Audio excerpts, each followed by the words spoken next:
The rain hammered against the diner's windows like desperate fingers clawing for shelter, each drop a tiny plea echoing through the nearly empty restaurant. Marcus wiped down the same table for the third time, his tired eyes scanning the storm outside. At 28, he'd seen enough late-night shifts to recognize desperation when it walked through his door, but nothing had prepared him for the girl who would stumble in at 11:47 p.m., soaked to the bone and trembling with more than just cold.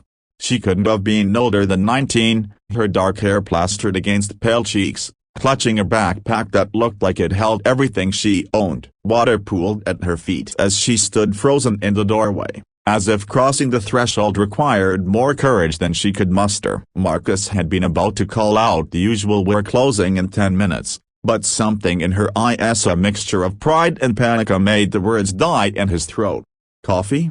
he asked instead, his voice gentler than usual. She nodded, sliding into the corner booth like she was trying to disappear into the worn vinyl. Her hands shook as she wrapped them around the steaming mug he brought over, and Marcus noticed the way she inhaled the warmth before taking her first sip. He'd been homeless himself once, 7 years ago, sleeping in his car after losing his job and apartment in the same brutal week. He recognized the signs. The way she nursed that coffee like it was liquid gold, the careful way she rationed the free crackers, the exhausted alertness of someone who'd been running on empty for too long.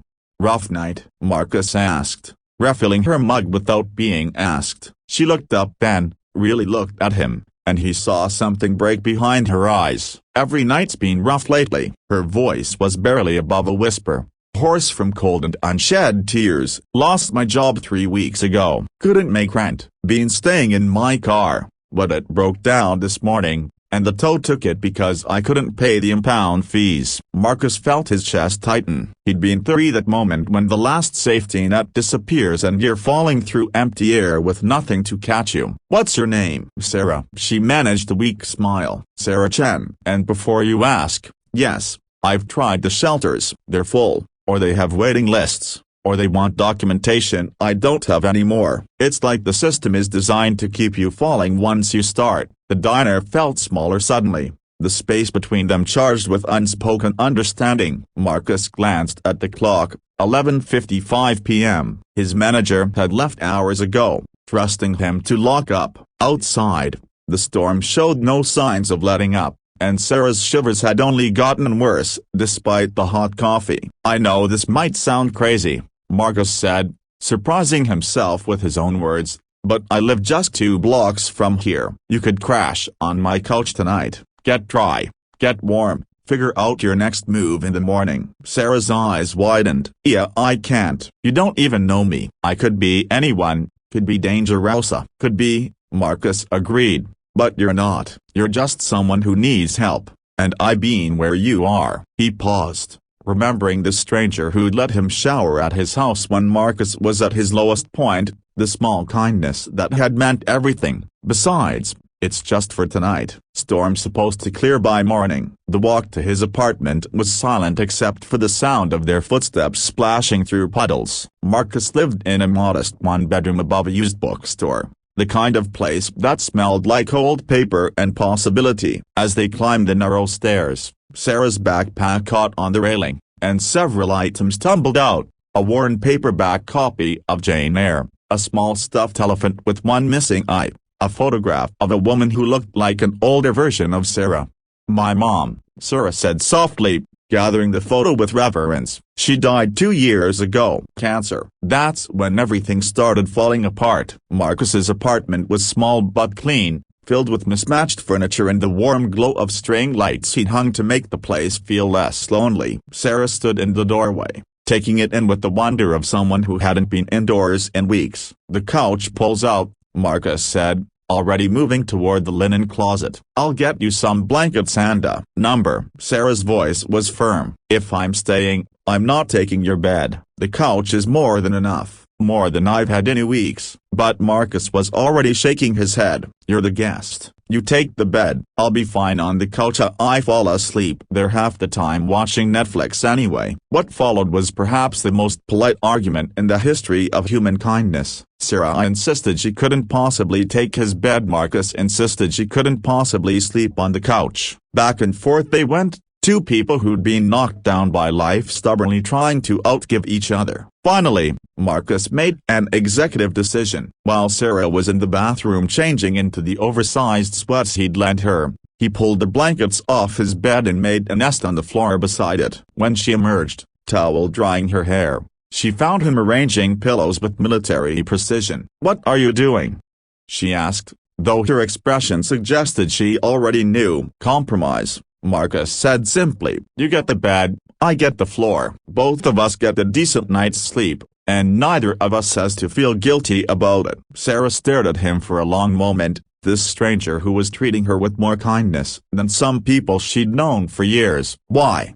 she whispered. "Why are you doing this?" Marcus settled onto his makeshift bed, looking up at her. "7 years ago, I was sleeping in my car in a Walmart parking lot. A guy named Pete noticed me there night after night and offered me his couch. No questions, no judgment, just basic human decency. He probably saved my life, and he never even knew it." "What happened to Pete?" "Lost touch after I got back on my feet. Tried to find him a few years later to thank him properly, but he'd moved. So now I just try to pass it forward when I can." They talked in the darkness for another hour, sharing stories and dreams with the intimacy that sometimes exists between strangers who have nothing left to lose. Sarah told him about her abandoned plans to become a teacher, how she'd been 3 months from graduation when her mother's medical bills consumed everything. Marcus shared his own dreams of opening a bookstore cafe tilde copyright, how he was slowly saving money while working double shifts at the diner. "Maybe when I get back on my feet,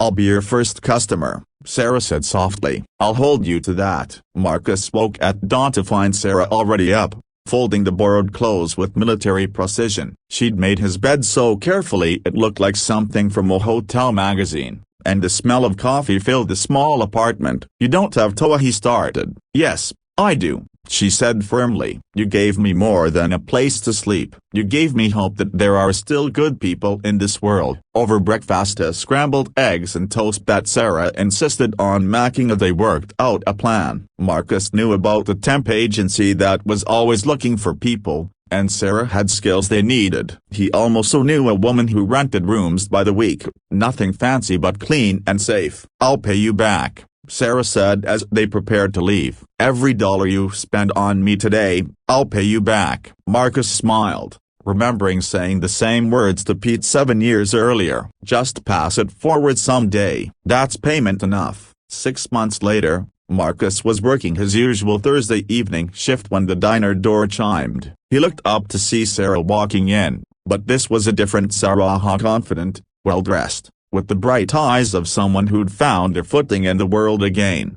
"Coffee?" Marcus asked with a grin. "Actually," Sarah said, sliding a business card across the counter, "I was hoping you might be interested in a proposition." Marcus read the card. "Chen Educational Services, Sarah Chen, founder." His eyebrows shot up. "Turns out there was a market for private tutoring and adult education services," Sarah explained. "I started with 1 student, then 2, then 10. Now I'm hiring teachers and looking for a business partner who understands the value of giving people second chances." Marcus stared at the card, then at Sarah. "Are you offering me a job?" "I'm offering you a chance to build that bookstore cafe tilde copyright you dreamed about. Educational center by day, community gathering space by night. We split it 50-50, partners in making the world a little kinder." The rain had started again outside, and Marcus watched a young man hurry past the window, collar turned up against the storm. Somewhere out there, someone else was having the worst night of their life, wondering if kindness still existed in the world. Marcus looked back at Sarah, at this woman who'd transformed her gratitude into opportunity, her second chance into chance for others. "When do we start?"